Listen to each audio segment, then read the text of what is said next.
Կյոկուշին կարատեի ֆեդերացիայի ավելի քան 500 մարզիկներ մասնակցել են մարզում սեմինարի, որը ղեկավարել է Մարզաձևի միջազգային ֆեդերացիայի փոխնախագահ Դեվիդ Փիթհալը։ Փորձառու մարզիկը Հայաստանի ֆեդերացիայի անդամներին ծանոթացրել է Կյոկուշին կարատեի նոր տեխնիկաներին ու նրբություններին։ Մարզումների վերջում Փիթհալը պատվոգրեր է հանձնել հայ կարատեիստներին։ Նրա առաջարկով Կյոկուշին կարատեի Եվրոպայի հաջորդ առաջնությունը կանցկացվի Հայաստանում։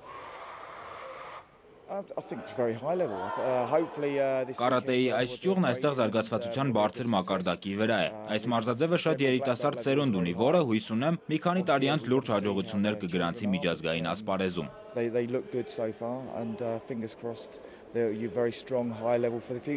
Փորձում ենք միշտ հետ չմնալ ուժեղագույն երկրների